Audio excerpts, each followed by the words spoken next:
اس سلسلہ اجتماعات کے اعتبار سے الوداعی تحفہ ہوگا۔ اب میں آغاز کر رہا ہوں۔ پہلی بات،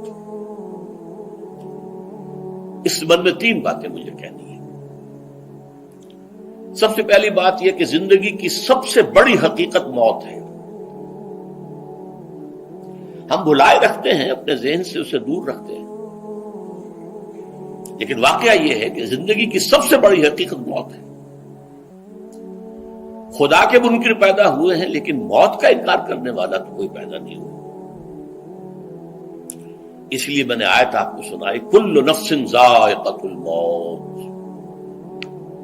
ہر ذی نفس کو موت کا مزہ چکھنا ہے، ہر جاندار کو موت کا مزہ چکھنا ہے۔ ثم الینا ترجعون، پھر ہماری طرف لوٹا دیے جاؤ۔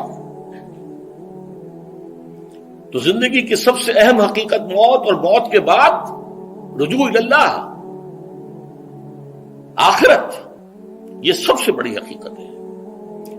ایک حقیقت سب مانتے ہیں، سب جانتے ہیں، دوسری حقیقت کے اوپر پردہ پڑا ہوا ہے۔ میں نے اس اعتبار سے نوٹ کیا، یہ الفاظ قرآن میں 3 مرتبہ ہے، کل نفس ذائقۃ الموت، ہر جاندار کو موت کا مزہ چکھنا ہے۔ انبیاء اس سے مستثنا نہیں رہے، رسول اس سے مستثنا نہیں رہے، اولیاء اللہ مستثنا نہیں رہے۔ وقتی طور پر استثناء حضرت عیسیٰ کا ہے کہ ابھی وہ زندہ ہیں، لیکن عیسیٰ یاتی علیہ الموت، حضور نے فرمایا عیسیٰ پر بھی موت آئے گی، جب دوبارہ آئیں گے زمین پر اتریں گے، پھر اس کے بعد ان پر موت وارد ہوگی، ان کی نماز جنازہ پڑھی جائے گی، انہیں دفن کیا جائے گا حضور کے پہلو میں، شادی بھی کریں گے، اولاد بھی ہوگی۔ باقی تو یہ ہے کہ کل نفس ذائقۃ الموت، سب کو موت کا مزہ چکھنا ہے۔ عیسیٰ بھی بالآخر اس سے مستثنا نہیں رہیں گے،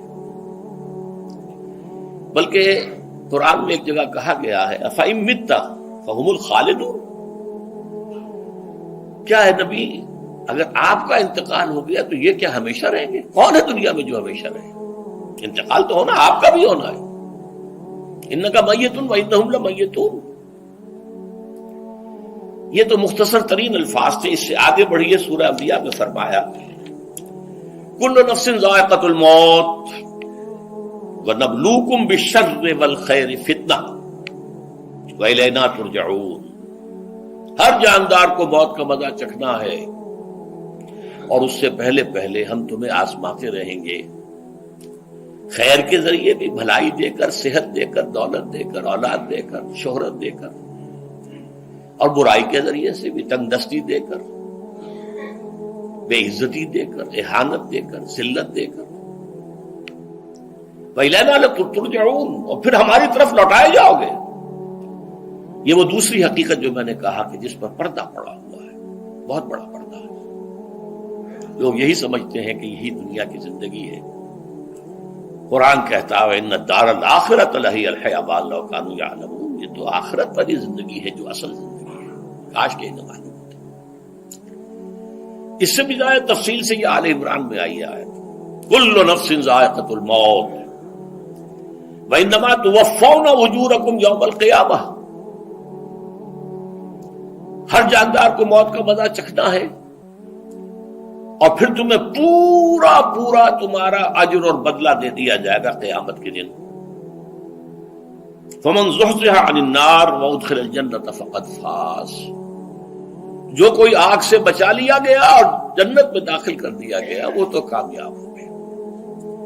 اللہم ربنا اجعلنا منہم، اللہم ربنا اجعلنا منہم، اللہم ربنا اجعلنا منہم۔ وما الحیات الدنیا الا متاع الغرور، اور دنیا کی زندگی تو سوائے دھوکے کے سامان کے اور کچھ نہیں ہے۔ دھوکہ کس معنی میں؟ یہ تمہیں اصل زندگی سے غافل کر دیتی ہے۔ تم کہیں سفر پر جا رہے تھے، تمہارا کہیں گھر تھا، تمہیں واپس آنا تھا، تم راستے ہی میں کسی دلچسپی میں ایسے مگن ہوئے کہ گھر بار سب بھول گئے۔ یہ تو تمہارا عارضی سا سفر تھا، تم نے اسی کو اپنی منزل بنا لیا، اپنا ٹھکانہ بنا لیا، تو دھوکہ دیا اس نے تمہیں۔ ویسے دنیا کی زندگی دھوکہ نہیں ہے، بڑی حقیقت ہے، اس لیے کہ حضور نے فرمایا انما الدنیا مزرعۃ الآخرہ، یہ دنیا آخرت کی کھیتی ہے، یہاں بو گے تو وہاں کاٹو گے، یہاں کچھ کمائی کرو گے تو وہاں اس کا بدلہ ملے گا۔ اس اعتبار سے دنیا بہت بڑی حقیقت ہے، ایک ایک لمحہ بہت بڑی قیمتی شے ہے، لیکن اگر یہ دنیا تمہیں آخرت سے غافل کر دے تو اس سے بڑا دھوکے باز ہو کوئی نہیں۔ یہ اصل دجال ہے۔ میں نے تقریباً 60 برس کی عمر کو جب میں پہنچا تھا تو موت کا انتظار شروع کر دیا تھا۔ میرے قریبی احباب کو معلوم ہے، میں کہتا رہا، یہ بھی کہتا رہا کہ بھائی میں اپنے حصے کا کام کر چکا ہوں، جتنی صلاحیت اللہ نے دی تھی، جتنی بھی میرے اندر استعداد تھی، میں اس کو بھرپور طریقے پر استعمال کر چکا ہوں۔ دم واپسی برسر راہ ہے عزیز و اب اللہ ہی اللہ ہے، یہ میرا معاملہ رہا ہے 60 برس کی عمر سے۔ اس کے بعد اللہ نے مزید 14 برس دیے ہیں۔ یہ نافلۃ لک کے درجے میں کہتا ہوں، اس کا اللہ کا عطیہ خصوصی ہے، نفل ہے، ہمیشہ کہتا رہا ہوں۔ مسنون زندگی تو 61 برس ہے ہمارے حساب سے۔ علامہ اقبال کے بارے میں سنا ہے کہ رویا کرتے تھے کہ میری عمر حضور کی عمر سے زیادہ نہ ہو جائے، وہ 6 مہینے کم ہی رہی ہے حضور کی عمر سے۔ جو حضور کی عمر تھی وہی حضرت ابو بکر کی، وہی حضرت عمر کی، وہی حضرت علی کی۔ ہاں، حضرت عثمان 82 برس کے ہوئے ماشاءاللہ۔ پھر یہاں کے مجددین میں سے وہی عمر حضرت شیخ احمد سرہندی کی، وہی شاہ ولی اللہ دہلوی کی۔ ہاں، شیخ عبدالحق محدث دہلوی رحمۃ اللہ علیہ 82 برس کی عمر۔ لیکن یہ میں کہا کرتا تھا مسنون عمر تو 61 برس ہے، جسے ہم 63 کہتے ہیں، وہ اصل میں ہمارے حساب سے 61 بنتا ہے۔ وہ 63 قمری ہے، جو 9 دن کم ہے، قمری سال جو ہے وہ شمسی سال سے۔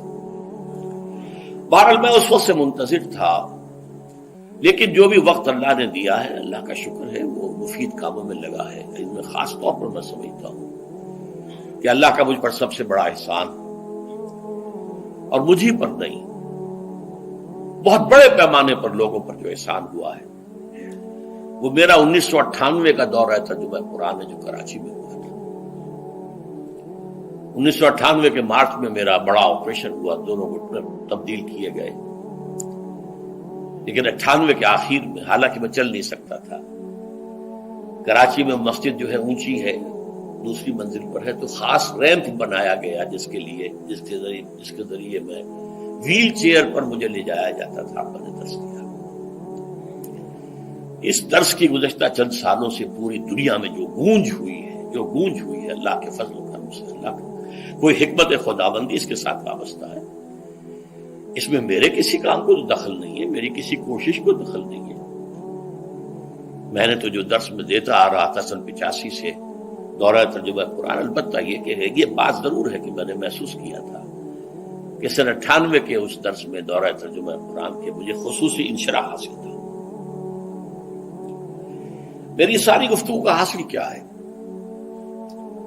دیکھیے، نظریاتی تحریکوں کا تعلق اشخاص سے نہیں ہوتا، ٹھیک ہے، کوئی اس کا داعی ہوتا ہے، کوئی اس کا مؤسس ہو جاتا ہے، کوئی اس کا آغاز کرنے والا ہوتا ہے، لیکن نظریاتی تحریک افراد سے وابستہ نہیں ہوتی۔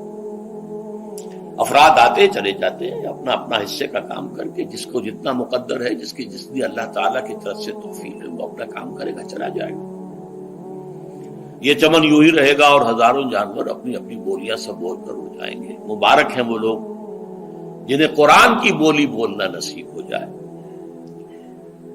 وَإِنْ يَحْسَبُوا أَنِّي مِنْهُمْ، مجھے گمان ہے، اللہ کا فضل ہے کہ میں ان میں سے ہوں، میں نے قرآن کی بولی بولی ہے، اور قرآن مجید کو جیسا کہ وہ ہے، ایز اٹ از، اپنے کو مذمومہ خیالات، اپنے کوئی ذہن سے زائدہ نظریات کو میں نے اس میں دخل نہیں دیا، جسے انگریزی میں آپ آبجیکٹیولی کہتے ہیں۔ خالص معروضی طور پر قرآن کو پڑھا ہے، قرآن کو قرآن سے سمجھائے، یا پھر سیرت رسول سے سمجھائے۔ میں لفظ سنت کی بجائے سیرت استعمال کر رہا ہوں۔ قرآن مجسم حضور تھے صلی اللہ علیہ وسلم، اور حضور کی سیرت اور حیات جو ہے وہ قرآن مجید کی اصل تفسیر ہے۔ یہ حقیقت بھی بہت کم لوگوں کے علم ہے۔ وہ احادیث کا نام تو لیتے ہیں، احادیث بھی ہے، سیرت بھی تو احادیث ہی سے ہمیں ملتی ہے، لیکن میں خاص طور پر سنت یا حدیث کی بجائے سیرت کا لفظ استعمال کرتا ہوں۔ قرآن کی 2 سورسز ہیں، قرآن خود اور سیرت رسول صلی اللہ علیہ وسلم۔ بہرحال انشاءاللہ العزیز یہ کام بڑھے گا، چلے گا، یہ میں ابھی بعد میں عرض کروں گا۔ دوسری بات جو میں نے آیت پڑھی آپ کو، وَمَن نُعَمِّرْهُ نُنَكِّسْهُ فِي الْخَلْقِ أَفَلَا يَعْقِلُونَ، بہت بڑی حقیقت زندگی کی یہ بھی ہے، جس کی ہم عمر زیادہ کر دیتے ہیں اس کی خلقی صلاحیتوں میں کمی کر دیتے ہیں۔ موٹی بات ہے، بڑھاپا آئے گا، ہمیشہ کی مانی ہوئی بات ہے۔ اگرچہ جوانی میں آدمی بڑھاپے کا تصور نہیں کرتا، لیکن بڑھاپا آنا ہے، یہ بھی ایک حقیقت ہے موت کی طرح۔ غالب نے کہا تھا مزمحل ہو گئے قوائے غالب، اب عناصر میں اعتدال کہاں۔ ایک صاحب نے مجھے شعر سنایا تھا، ابراہیم صاحب سے ٹونک کے رہنے والے، ذوف پیری بڑھ گیا، جوش جوانی گھٹ گیا، اب عصا بنوائیے نخلے تمنا کاٹ کر۔ یہ تمنائیں جو ہیں طول العمر، انہیں کاٹو، اب گئی جوانی، امنگوں والا دور گیا، اور یہ جو تمناؤں کا پودا ہے اس میں سے لکڑی لے کر عصائے پیری بنوا لیجیے۔ اب بڑھاپے کے لیے ایک عصا درکار ہے۔ بڑا پیارا شعر ہے، ذوف پیری بڑھ گیا، جوش جوانی گھٹ گیا، اب عصا بنوائیے نخلے تمنا کاٹ کر۔ ابھی 2-3 دن ہوئے ہیں، یہاں پر جو خانہ فرہنگ ایران ہے اس کے ڈائریکٹر آئے تھے، انہوں نے فارسی کا ایک شعر سنایا، بڑا پیارا شعر ہے، در جوانی گفتم کہ شعر شعر است اگرچہ پیر بود۔ جوانی میں یہ کہا کرتا تھا کہ شعر تو شعر ہی ہوتا ہے، چاہے بوڑھا ہو جائے، بوڑھے ہونے سے اس میں کیا فرق واقع ہو جائے، شعر شعر است گرچہ پیر بود۔ چوب پیری رسیدم، جب میں خود پیری اور بڑھاپے کو پہنچ گیا، دیدم، تو مجھے یہ بات نظر آئی کہ پیر پیر است گرچہ شعر بود، بوڑھا بوڑھا ہی ہوتا ہے چاہے وہ شعر ہی کیوں نہ ہو۔ تو یہ بڑھاپا جو ہے یہ زندگی کی دوسری بڑی حقیقت ہے۔ اس کا ایک اثر تو سب کو معلوم ہے، قوائے غالب جو میں نے کہا، بڑھاپے کا عام نتیجہ جسمانی ضعف، سب جانتے ہیں، لیکن مجھ پر اور کچھ اور لوگوں پر بھی خاص طور پر اس کا جو ایک اثر ہوتا ہے، یہ مجھ پر ہوا ہے، وہ ہے یادداشت کی کمزوری۔ اور یہ میں کئی سال سے محسوس کر رہا ہوں، میری پرانی یادداشت بڑی مضبوط ہے، قوی ہے، اس میں کہیں کوئی کمی نہیں ہے، لیکن ریسنٹ پاس کی چیزیں جو ہے، پچھلے 5-6 سال کے واقعات مجھے یاد نہیں رہتے، اشخاص سے ملا ہوں اور دیکھ کے پہچان لیتا ہوں، کئی بار ملاقات ہوئی ہے، نام یاد نہیں آتا، تاریخیں اور اشخاص کے نام کے اعتبار سے تو خاص طور پر کئی سال سے میری جو میموری ہے وہ امپیئرڈ ہے، اور میں محسوس کرتا رہا ہوں کچھ عرصے سے کہ عین تقریر کے دوران محسوس ہوتا بلیک آؤٹ ہو گیا، اور مجھے سلسلہ کلام جوڑنے کے لیے سوچنا پڑا۔ بعض اوقات 1000 کروڑ مرتبہ بولے ہوئے الفاظ غائب، اب چاہے کتنا ہی زور لگا لوں وہ لفظ یاد نہیں آئے گا، ہاں تھوڑی دیر کے بعد خود بخود یاد آ جائے گا۔ میرے اس آپریشن سے اب کچھ عرصہ پہلے تک جو میری تقریریں یہاں ہوئی، ان میں بہت سے لوگوں نے نوٹ کیا، میری تقاریر میں اب وہ روانی نہیں رہی تھی، وہ جو کراس ریفرنسز آیا کرتے تھے، جس کی بنا پر ایک مولانا عبد الکریم پاریخ صاحب تھے ناگپور کے، انڈیا کے، مولانا علی میاں کے وہ خلفاء میں سے، انہوں نے تفسیر بھی لکھی ہے قرآن کی، وہ ایک مرتبہ لاہور آئے تھے تو اس سے بھی ملاقات ہوئی، میرا درس بھی سنا، پھر یہاں وہ ایک دینی ادارے میں گئے، وہاں میرے خلاف باتیں ہو رہی تھی، تو انہوں نے کہا بھائی اس شخص کی کیا بات کرتے ہو، اس کے سامنے تو معلوم ہوتا ہے کہ قرآن کھلا ہوا ہے، جہاں سے چاہے لے لے، پھول کھلے ہیں گلشن گلشن، لیکن اپنا اپنا دامن، تم کیا بات کر رہے ہو اس کے بارے میں؟ تو عبد الکریم پاریخ صاحب کی وہ جو تاثر تھا وہ صحیح تھا، کراس ریفرنسز کا آنا، القرآن یفسر بعضہ بعضا، اس میں بہت کمی آ گئی۔ بہرحال اس کے علاوہ تیسری چیز ہوتی ہے بڑھاپے میں ریزسٹنس کی کمی کی وجہ سے عوارض. بلڈ پریشر کا میں مریض ہوں اور کوئی 25 برس سے ہوں، شوگر کا میں مریض ہوں اور کوئی 5 برس سے ہوں. ایک خاص برس جو مجھ پر آیا ہے آج سے 4 سال پہلے، اس کی ایک تاریخ ہے. یہ جو امراض دماغی کے ماہرین ہیں یہ کہتے ہیں کہ ایک مرض ہے بائی پولر ڈپریشن. انسان میں کبھی تو انشراح ہوتا ہے، ایکٹیویٹی ہوتی ہے، سوچتا ہے اور ایکٹیو کرنے کے لیے، گفتگو کے لیے، بھاگ دوڑ کے لیے طبیعت میں آبادی ہوتی ہے. کبھی وہ بجھ سا جاتا ہے، کبھی وہ حرکت کرنے کو جی نہیں چاہتا، پڑا رہے کسی کونے میں، سو جائے. تو یہ بائی پولر معاملہ کہلاتا ہے، یہ ویو چلتی ہے. اچھا، یہ ہے ہر انسان میں، جسے ہم عام طور پر کہتے ہیں موڈ آف ہے بھائی میرا، مجھ سے باتیں کرو. تو یہ موڈ کا آف ہو جانا، آن ہو جانا، یہ عام آدمی میں بھی ہوتا ہے. لیکن جو اللہ کے کسی فضل و کرم سے زیادہ ذہین ہو، زیادہ حساس ہو، ان میں پھر یہ جو ویو ہے یہ زیادہ اونچائی زیادہ نیچائی، زیادہ اونچائی زیادہ نیچائی، اور اس کو پھر ہم کہتے ہیں مرض، بائی پولر. یہ ہمارا خاندانی مرض ہے. والد صاحب کا تھا، وہ تھا، بڑے بھائی اظہار احمد صاحب کو ہوا، میری بڑی ہمشیرہ کو ہوا. عام طور پر اس کی عمر ہوتی ہے، اور ہوتی تھی، 3 تجربے مجھے ہیں. والد صاحب کو 13 برس میں نے اٹینڈ کیا ہے اس بیماری میں، سن 52 سے 65 تک جب کہ ان کا انتقال ہوا. تو یہ عام طور پر شروع ہوتا ہے 50 برس کے لگ بھگ. میری عمر جب 50 برس کے لگ بھگ ہوئی تو مجھے کئی مرتبہ محسوس ہوا کہ میری تقریر کے دوران سوئچ آف ہوتا ہے. ایک مرتبہ سن 70 میں میری یادداشت کئی گھنٹوں کے لیے بالکل ضائع ہو گئی. اس کا میں نے تذکرہ کیا ہوا، میری کتاب ہے حساب کم و بیش.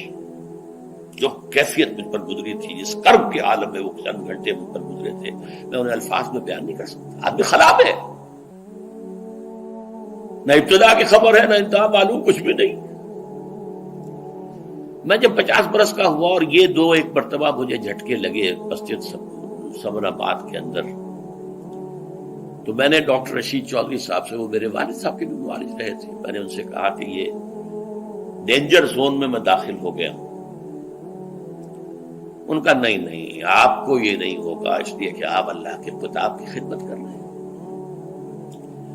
تو ان کی یہ بات پارشلی ٹروتھ نکلی کہ 70 برس کی عمر میں مجھ پر یہ 20 برس اللہ تعالیٰ نے مجھے اس میں ایک بونس دے دیا. 70 برس میں ظہور ہوا. اس کا ایکسائٹنگ کاز بنا ہے افغانستان میں جو حادثہ ہوا طالبان کے ساتھ. اتنا صدمہ مجھے تھا، ایک دم بیٹھ گیا. یہ چیز جو ہے ابھی کنٹینیو کر رہی ہے.